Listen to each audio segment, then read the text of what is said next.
Welcome back, Freedom Protectors, to the Marine Gun Building channel. Hey, today, as you can tell by the title, we're talking about the traitors that is none other than the NRA.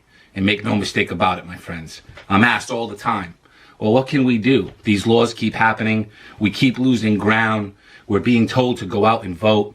We're being told to run for office. We're being told to protest. What can we do? And my friends, we can't do a goddamn thing until we clean the rats out of our own house, until we exterminate them.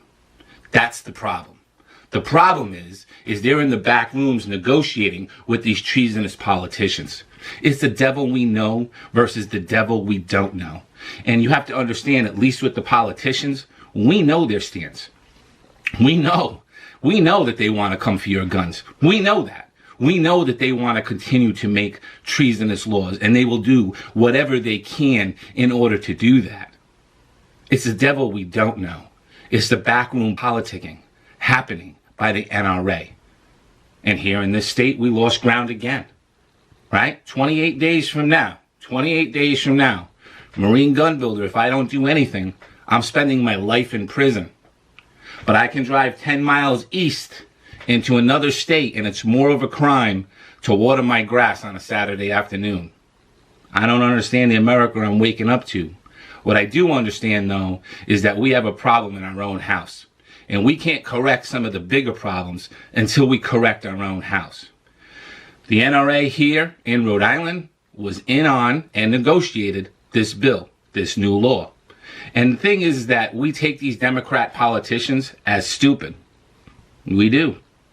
That's our biggest weakness, that we believe that they're dumb. They're not dumb. They're smart. The anti-gunners and the politicians bring the NRA chapters in your state to negotiate these laws. And they do that for one purpose. They know that the law that they're passing is treasonous. They know that. They know that if their law was contested, that it would be undone. They know that. So what do?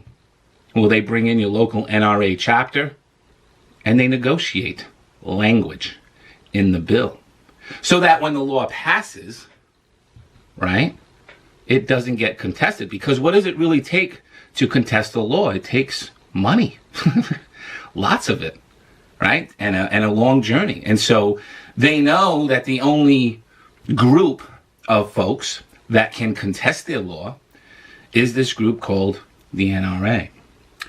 And so they bring them to the table to negotiate language. And then the NRA comes out in your local chapter and tells you, well, we softened the blow. It was going to pass anyway. We just softened the blow. Listen up, NRA. Listen up and listen fucking closely.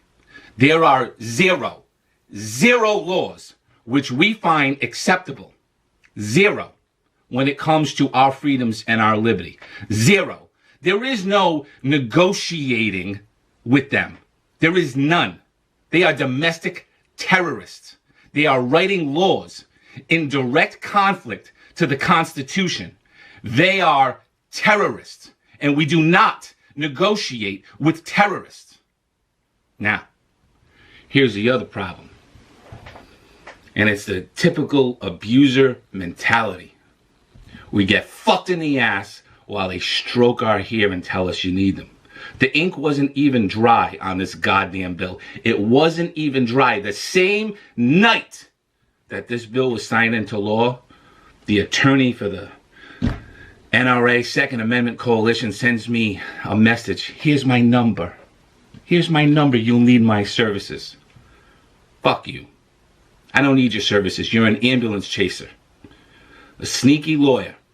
Ambulance chaser. Only your ambulance is playing with the Second Amendment and our right and our liberty. There are zero laws that we find acceptable. You do not negotiate with these people. You do not negotiate with them. You don't help them write language. You let them not understand the language. You let them write the law and then you contest it. But do not sit there and preach to us, NRA, that we did you a favor or that we need you. Because every damn night I come home, the NRA is worse than the guy from India that calls me about my Microsoft Windows problem. They call me, the NRA is a telemarketing company now. That's all it is. Telemarketing company. Trying to play on emotions. Are you sick and tired of getting your liberty stripped away? Here, donate to us. Give us your money. We'll protect you. They haven't protected shit. They haven't. We continue to lose ground in state after state after state. In California, New York, New Jersey, Rhode Island, Washington. We continue to lose. And we continue to lose because the NRA is in the background negotiating with these people. Language to soften the blow. And so look, freedom protectors, I wake up every day and I don't understand the America we live in anymore. I really don't. I don't understand it. I just don't. I look at, even in my short lifetime, 45 years, how much has changed. And I always think about the fact that we're at where we're at, AT. We're at where we're at because of what we allow and what we tolerate, right? We're at where we're at because of what we allow and what we tolerate, AT. And we allow and tolerate bullshit. We allow and tolerate this behavior as the NRA is our voice. The NRA does not speak for me. They do not speak for me at all. And they certainly don't speak for the 80% community.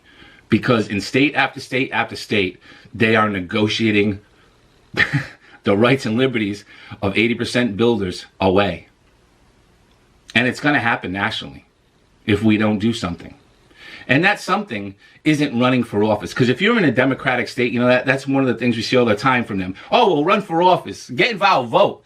If you live in a Democratic state, it's 5-1, man. I mean, you got better odds at the casino. Okay? It's 5-1. You're wasting your time.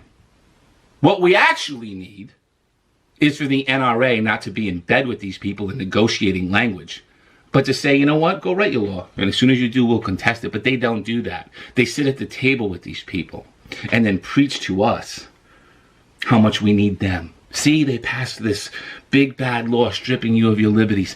Give us money. We'll help you.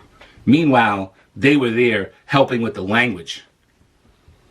And so look, the fact of the matter is that we got a clean house, man. We got a clean house. Instead of writing Congress, right, running for office, voting, all the shit that they tell us that we're supposed to be doing, you need to storm your local chapter of the NRA and tell them, we will not tolerate any law, zero laws, when it comes to our liberties and our rights in the Second Amendment. We got to clean that house first. Before we do anything else, that has to stop. There was no clearer example of that a couple years ago with the bump stock ban, right? NRA backed that, right? And you know, we look at it and it's like Trump was listening to them. He was just listening to them as the voice of us, the patriots of this country. They're not our voice. And we can no longer allow them to be a voice at that table negotiating away your rights and liberties. And we'll hear, well, you know, maybe you should just move to another state. I shouldn't have to move to another state. This is America. This is America. Or it isn't. I don't really know anymore. But here's what I do know. Here's what I definitely know 100% with all of my being. You are either an ally or an enemy. You are either a friend or a foe. You are either a patriot or a traitor. And there is no in between.